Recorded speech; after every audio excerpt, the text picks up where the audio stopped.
Kevin said, why don't we do it almost a cappella, using totally, for the backing track, totally voices, all voices, not Beach Boys type of voices, just a wall of sound. I said, yeah, and how are we going to do that? And it was Lol who came up with the idea of making tape loops that we could run ad infinitum, forever. We'd just run them. So we spent another 3 weeks then recording 3 guys, Kev, Lol and Graham, just singing R in the studio onto the 16-track machine.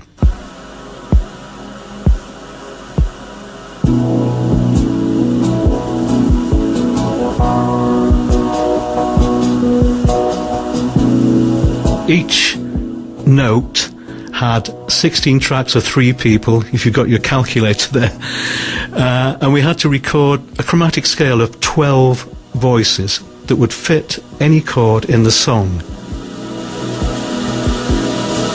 We put the tape loops around this Studer stereo machine and then out to mic stands with little rollers on the top, so the tape would run through there and we could tension the machine properly. Then I fed across to the 16-track machine and filled each of the 12 tracks with a separate note of these masked vocals. So I think eventually there were 256 voices on these tracks. And at the same time, we'd recorded a very, very simple backing track, stereo backing track, with me on electric piano, little rhythm guitar, and Kevin playing a bass drum on a Moog synthesizer, just to follow it. I'm not in love, so don't forget it. It's just a silly phase I'm going through. The 4 of us actually got around the control desk and started to feed the chords as they were changing within the song, up and down with the faders. And whilst we were doing that, I'd locked all the faders with a piece of gaffer tape, so they're all around about minus 24 on the faders.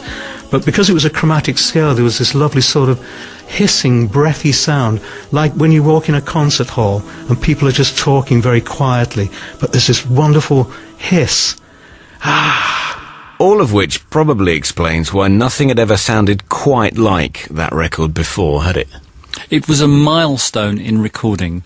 The production was absolutely beautiful, and the process that they went through to create this epic record was incredible, bearing in mind the time. This is 34 years ago that this record was made. So a lot of the techniques that were used on this record were done for the very, very first time, especially the vocals. Now, as Eric mentioned, the vocals were recorded individually across the 16 tracks and then bounced down. Now luckily, at the very, very front of this multitrack, there's the remnants of one of the tracks. So this is actually what one of the multi-tracked voice loops actually sounded like. So if I isolate that first,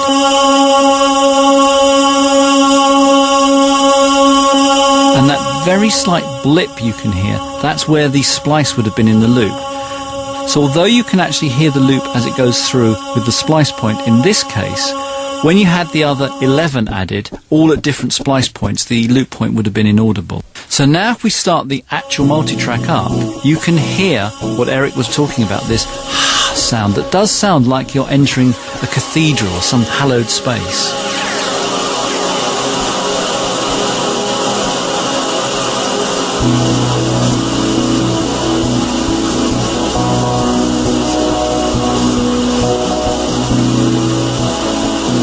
And what we're hearing is a result of them playing the mixing console as if it was a keyboard come instrument. So each fader had one particular note on it. So putting, say, 3 or 4 faders up would create a chord.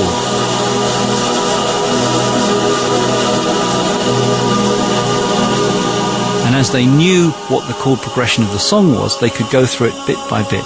They could, of course, drop in and out of the stereo track that I'm now playing to correct any errors in their mixing. So this final track is a result of all those man-hours of work. It's absolutely beautiful. The other addition is that there's a second track of the same thing but played at half speed, so that creates this low octave. This is particularly noticeable on the bit where it goes ha-ha, ha-ha.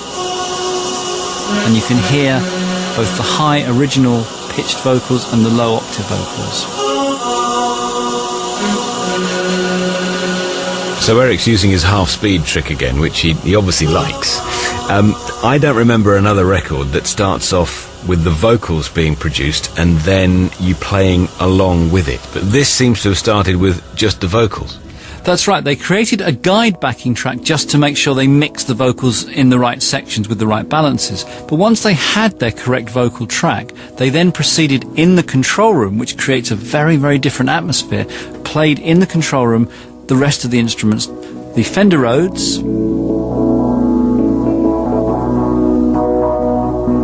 the electric guitar,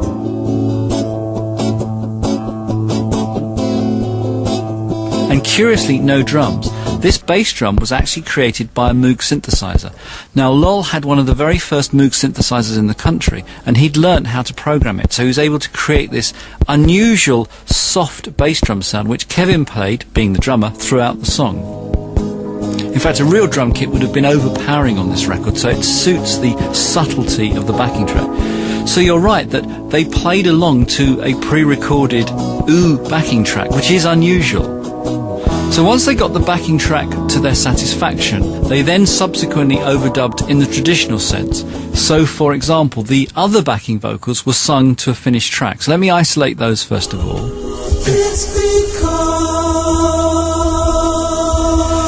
ooh, you wait a long time for me. Ooh, you wait a long time. Ooh, you wait a long time for me. Now, there are many things on this record that people will be so familiar with, and I think one of the most familiar things is the spoken voice. The only time that there's not a 10cc person on this record. Now, this is Kathy, the studio secretary. And once again, to make my job easy, Eric has recorded the effects on Kathy's voice. So what you're hearing is exactly as Eric recorded it, including the fact that it fades out as it loops round. Be quiet. Big boys don't cry. Big boys don't cry. Oh, good grief. I hate you! I hate you! Alex! I hate you! And if you were such a great mother, how come your kids dropped out of school and ran away, huh? Alex! Oh, hey! Big boys don't cry. So that's Kathy with the nice Big voice. boys don't And it cry. is so integral to the record, you can't imagine that not being on there. And just a great production trick. Now, talking of things that are not on there, there's one part of Eric's lead vocal that never made it to the final record, and luckily they never erased it. So here is an alternative lead vocal at the bridge section. Now, when they came to mix the record, or just before they came to mix the record, Lowell had suggested that they didn't really like that section, so he played the melody on a piano, and that's actually what's on the finished record. But at the same point on another track is Eric's original vocal with some other lyrics. Don't feel let down. Don't get hung up. We do what we can. Do what we must.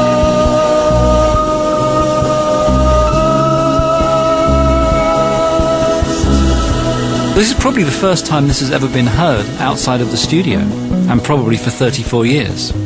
So is that a case of we are so familiar with the finished record that by now hearing that section it sounds out of place? Had we grown up with that part, maybe we'd have got used to it.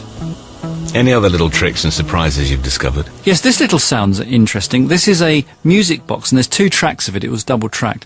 Again, it's another one of those little production tricks that maybe not so familiar to everybody first time on listening, but now I'm pointing it out to you. I think if you listen to the record again, it'll be very familiar. How did they do that then? They told me that it was one of those toy music boxes on a string that you pulled to make it play its little tune, and then by double-tracking it, it creates this very slightly strange Doppler effect. Plus there's a lot of echo and effects added to it, which creates this sort of somewhat surreal sound. It fits so well in the track. Be quiet. Big boys don't cry. Not in Love was presented with 3 Ivor Novello Awards. Best Pop Song, International Hit of the Year, and Most Performed British Work.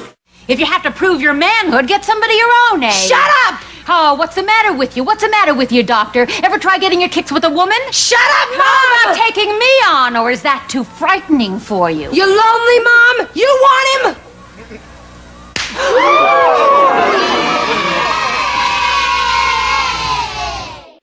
To date, the song's been heard on American radio over 3 million times. And if our calculations are correct, if we allow a full running time of 6 minutes per play and we run those plays back to back, it would be roughly the equivalent of 34 years of airtime for a single released in May 1975.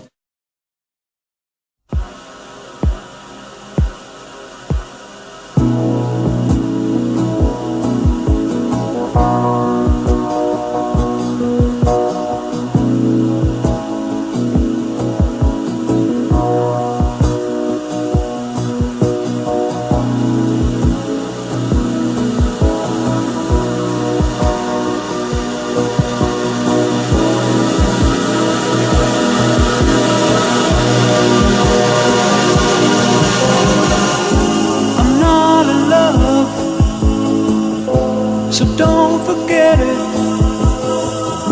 It's just a silly phase I'm going through. And just because I call you up, don't get me wrong, don't think you got it made. I'm not in love, no, no. It's because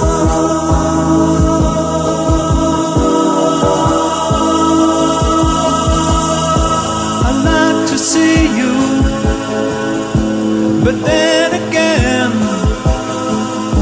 that doesn't mean you mean that much to me.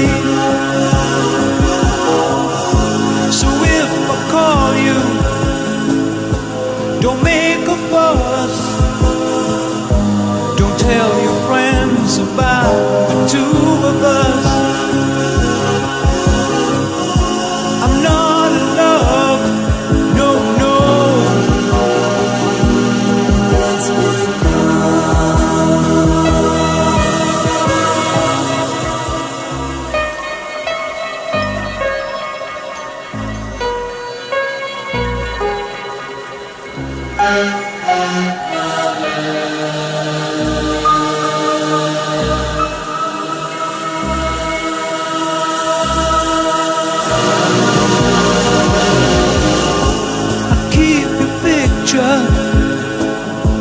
upon the wall. It hides a nasty stain that's lying there. So don't you ask me to give it back. I know you know it doesn't mean that much to me. I'm not in love, no, no. It's ooh, you wait a long time for me. Ooh, you wait a long time. Ooh, you wait a long time for me.